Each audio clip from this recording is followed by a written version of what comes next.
I'm Sneha Lundia. I'm the founder and CEO of Step to Growth. We work with early stage startups to help them build a strong marketing foundation. I've recently been honored as Women of Influence Silicon Valley by Silicon Valley Business Journal. And as far as my background goes, I was a software engineer. I started my career working with Cisco systems and then moved on to becoming a business analyst. And then a marketing strategist, and finally today a marketing entrepreneur, mentoring early stage startups, being part of great accelerators like Founder Institute, also VC firms like Loyal VC. And I love helping startups, especially when they're at an early stage. So that's what I've been doing for the last few years. Your dad was an entrepreneur, so I'm pretty sure that helped. But from moving away to IT and going to entrepreneurship, did you get any of that? Frankly, I am among those few lucky women who have such supportive parents. Especially things are changing in India, but then you'll still find a few segments where they might not be as supportive. Uh, so yes, but I think my challenge was more with my friends, like the circle, especially passing out of my B school. The typical mentality is, so when I was looking for jobs, there were much more higher paying jobs, but my focus was more on being a business analyst at an IT service company, which was one of the lower paying jobs. And people didn't get that. Like, people didn't understand that, you can follow your passion. It's okay to earn less and follow your passion, as opposed to getting a very high paying job and doing something which you're not very passionate about. That has been a struggle for me always, to expressing and letting people know and educating them that, it's okay. Just follow your dreams and, follow your passion.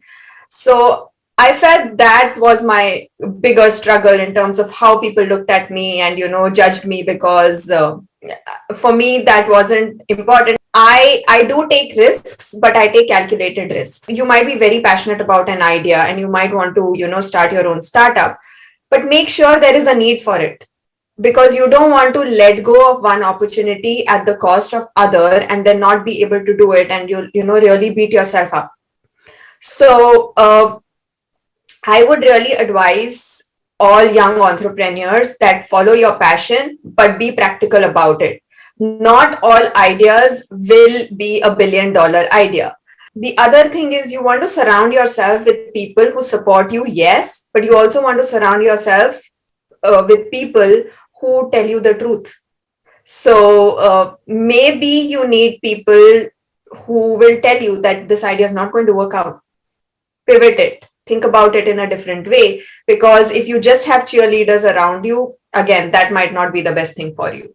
Exactly. I always say, but people say it's not true, and I get it as well. But I ask people to give me negative feedback because I don't want people tell me everything's okay, because it's not. And even if it is, I want to see what can go wrong.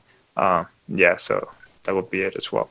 And you told me you have 2 exits. That's really cool. That's exciting. But how hard was it to pull them off? Like, how involved were you? In one of them, I was pretty much involved. So there are these two companies. One of them is Spanugo, which was acquired by IBM. They were into cybersecurity. Spanugo is a classic example where they already had a website and they had a lot of marketing initiatives, but none of that worked, and they needed me to kind of revamp it.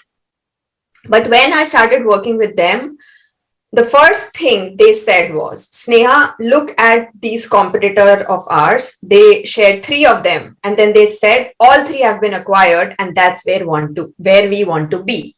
So they knew what their exit strategy was, and that's how they worked towards it. So that is one classic example of what was success for them. For them, it was getting acquired, and that's their focus, and their marketing did show that. So in spite of not having they were a small team and everything, but my job was to create a website and that overall positioning that it was a big enterprise with partners and things like that, so that when people come and look at their website, they feel it's a big company.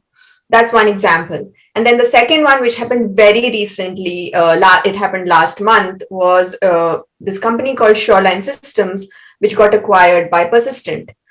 I have been very lucky to be a part of Shoreline. I've been with them for about 5 years. Their strategy was different. And how it was different was, yes, they had an exit strategy in place, but their mode of revenue has always been partner driven. So they were very clear on their business model that they only want to get business through partners, and they did. Yes, there were a couple of other ones or two customers who they interacted with directly, but most of the business was through partners, and that helped them get acquired. So in both the cases, being focused on what you really want and also focusing on your end goal and what you as a founding team want to achieve. Your exit strategy could be anything. It could be getting acquired, it would be going public, or it could be any form of partnership. So just make sure you're focused on that. It takes a lot of effort, but if you know your end goal, you can work towards it. What's the mistake, the most common mistake you see that early stage startups make? I think a few of the mistakes which most startups I've seen make are: one, not being focused. So, say for example, a startup has a pitch event, has a pitch with an investor today, and the investor asks them to make some tweaks. They immediately start focusing on those tweaks as opposed to talking to a few more and seeing where the trend is. And then you spend so much of time. So everyone has a different opinion, and everyone is right in terms of their opinion. You have to figure out what your mission and goal is, and what do you want to get out of any meeting. So being more focused and intention driven as opposed to just doing things because everyone else is doing.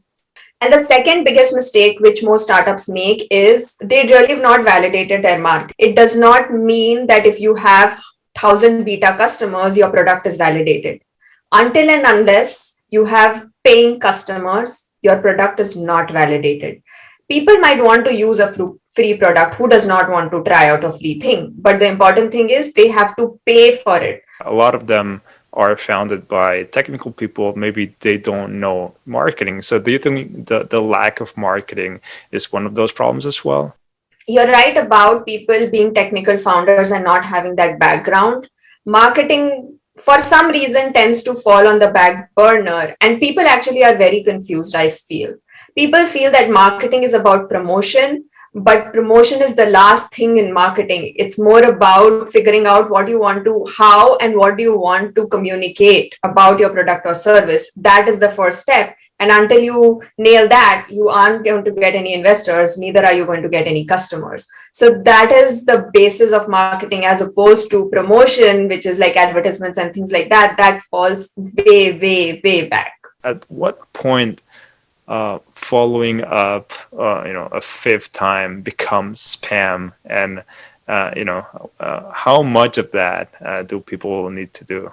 So probably after a set of 5 messages, you just stop, especially on LinkedIn. With emails, it's different. If after 5 they've not unsubscribed to you, then you can put them in your newsletter and send them like once a month newsletter, because they might still be interested in listening to you, and they have that option of unsubscribe. I would say 5 would be a good number to stop at when it's LinkedIn. But if you send the first message being more intentional, your effort is going to be better. One thing which is a myth is the more the better. That's not the case. Like if you have more connections, it's not going to help you. But if you have that one connection who can get you connected to 100 people, that will help you. So being more intentional would really help with all of this. A lot of startups want to grow very fast, and that's sometimes that's a good thing to do. So you own the market, right? What's the kind of the secret sauce to controlled growth? There is no one secret sauce which will work for everyone. And just because something worked for another startup, it might not work for you. For example, try running 2-3 campaigns. One on LinkedIn, one on email, and maybe one using some paid ads, and look at results of each one of these and try it on a smaller group. see which one is going to yield the best results for you, and then start focusing on that initially. Burn that channel, exhaust that channel before you move on to the other.